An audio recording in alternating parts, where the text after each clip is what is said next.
बिस्मिल्लाहिर्रहमानिर्रहीम। अस्सलाम वालेकुम। मैं हूं डॉक्टर सबा बुखारी एक दफ़ा फिर आपके साथ। उम्मीद है मेरी सारी यूट्यूब फैमिली बिल्कुल ठीक ठाक होगी और अल्लाह में आपको खैर खैरियत से रखे।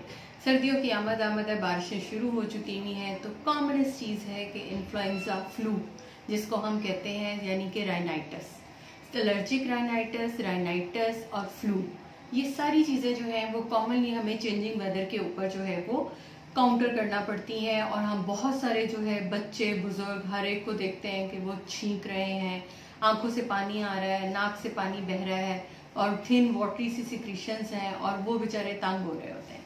अब चीज़ ये है कि ये क्या होता है, ये एक वायरल इन्फेक्शन है जिसको हम कहते हैं इन्फ्लुएंजा वायरस। ये हर साल एक नया स्ट्रेन आता है और जिसकी वजह से आपको जो है वो ये सिम्टम्स होते हैं। जिन तो लोगों की इम्यूनिटी बेहतर होती है, उनके डाइट अच्छी है, उनकी हेल्थ अच्छी है, उन लोगों में बहुत ज़्यादा सिम्टम्स जो है वो नहीं आते और 3 to 5 डेज में वो रिकवर हो जाते हैं। लेकिन जो लोग इम्यूनो कॉम्प्रोमाइज्ड हैं किसी भी फॉर्म में, वो ड्रग्स पे हैं, डायबिटिक्स हैं, दिल के मरीज़ हैं, उसके साथ ये कि वो कोई कीमोथेरेपी ले रहे हैं, खुदा न खास्ता कैंसर पेशेंट्स हैं, कोई और माइलोमा या ब्लड हेमेटोलॉजिकल मैलिग्नेंसीज हैं, वो एस्मा के पेशेंट्स हैं, या फिर वो COPD यानी कि सिगरेट नोशी की वजह से पेशेंट बने हुए हैं, ये तमाम चीज़ें अगर हैं तो उस सूरत में आप कॉम्प्लिकेशन की तरफ चले जाते हैं। और इन्फ्लुएंजा एक आम इन्फेक्शन वायरल जो होती है नाक और अपर रेस्पिरेटरी ट्रैक्ट की, वो नीचे फेफड़ों में चली जाती है और आप निमोनिया का शिकार हो जाते हैं। तो ये वायरस हर साल चूंकि म्यूटेट होता है, इसलिए बहुत सारे लोगों का मेरे से ये सवाल था कि जी हमने तो वैक्सीनेशन करवाई थी, तो वैक्सीनेशन करवाने से जो है वो फिर अब हमें दोबारा फ्लू क्यों हुआ। तो इस बात को अंडरस्टैंड करें कि ये वायरस हर साल म्यूटेट होता है, यानी जैसे जैसे नया स्ट्रेन आएगा, अब जो वैक्सीन इस साल की आएगी वो इस साल के स्ट्रेन के मुताबिक है। ये स्ट्रेन चलेगा नेक्स्ट अप्रैल मई तक, ठीक है, और उसके बाद मतलब थ्रू आउट ये, उसके बाद सितंबर तक जो है वो आपका स्ट्रेन चेंज हो जाएगा और दोबारा एक नया वायरस जो है वो आएगा। तो वैक्सीन जो होती है उसका भी अपना कॉन्सेप्ट क्लियर कीजिए कि वैक्सीन से अक्सर लोगों को ये होता है कि हमें फ्लू होना ही नहीं चाहिए। ऐसा नहीं होता, आपको फ्लू होगा, आप खुदा न खास्ता कॉम्प्लिकेशंस में नहीं जाएंगे। ये नहीं है कि आपको फ्लू बिल्कुल ही नहीं होगा और हर चीज़ सिम्टम ब्लॉक हो जाएंगे और आपको कोई चीज़ नहीं होगी, ऐसा बिल्कुल कुछ नहीं होता। तो इन्फ्लुएंजा वायरस अगर किसी को हो गया है तो कॉमन सी प्रिकॉशंस हैं जो आपने लेनी है। पहली बात तो ये कि अपने टिश्यू पेपर्स और तमाम चीज़ें जो सिक्रीशंस के साथ हैं उनको एक शॉपिंग बैग में डालिए, डबल कवर कीजिए और उसको डिस्कार्ड कीजिए। बच्चों से बुजुर्गों से घर में दूर रहिए। नाक को फेस मास्क से और मुंह को फेस मास्क से कवर करके रखिए प्रॉपरली, ठीक है। अगर आप छींकते हुए रुमाल का इस्तेमाल कीजिए या टिश्यू पेपर का इस्तेमाल कीजिए। उसके साथ जो कॉमन इस्तेमाल की चीज़ें जैसे कि हैंडल्स हैं दरवाज़ों के, आपकी कॉमन तौलिया है, टूथब्रश, पेस्ट है, इस किस्म की चीज़ें हैं जो कि कॉमनली कोई और लोग भी यूज़ कर सकते हैं। अपने हाथों को धो के उन चीज़ों को इस्तेमाल करना है और दोबारा जो लोग भी इस्तेमाल करते हैं उनको उन चीज़ों को या तो अलग कर दें और या फिर ये कि आप टिश्यू पेपर का इस्तेमाल करें उन चीज़ों को टच करने से पहले।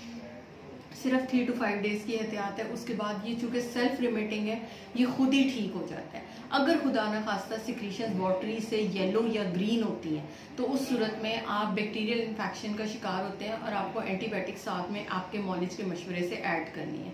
अब आते हैं होम रेमेडीज़ की तरफ के किस तरह जो है वो इम्यूनिटी से बचा जाता है।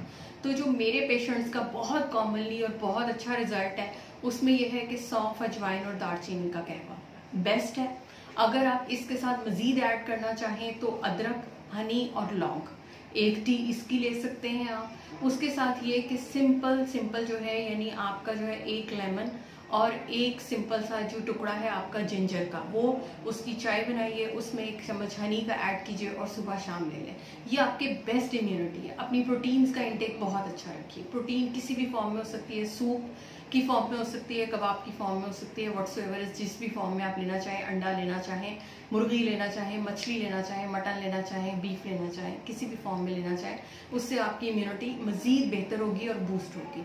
विटामिन C कंटेनिंग चीज़ें जितनी भी हैं, यानी कि अब ऑरेंजेस आ जाएंगे तो दैट्स गुड, लेकिन ये कि उसमें खट्टा नहीं होना चाहिए वरना थ्रोट की pH चेंज होगी और आप सुपर एडिट एक मज़ीद इन्फेक्शन में मुब्तला होंगे।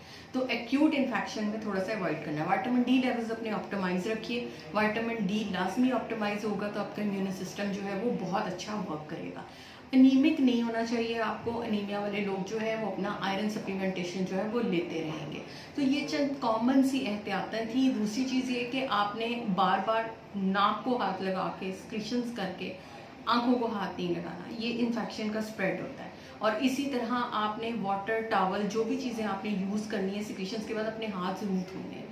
स्पेशली जब आप किसी भी कोई ड्राइव करते हैं, आप स्पेशली लैपटॉप्स यूज़ करते हैं, तो इस बात का ध्यान करना है कि चीज़ें कोई और भी यूज़ कर सकता है, तो आपको स्प्रेड ऑफ इन्फेक्शन नहीं होना चाहिए। सैनिटाइजर हमेशा अपने पास रखिए और हैंड जहाँ आपका हाथ धोने की सहूलत मैसर नहीं है वहाँ हैंड सैनिटाइजर का इस्तेमाल करें।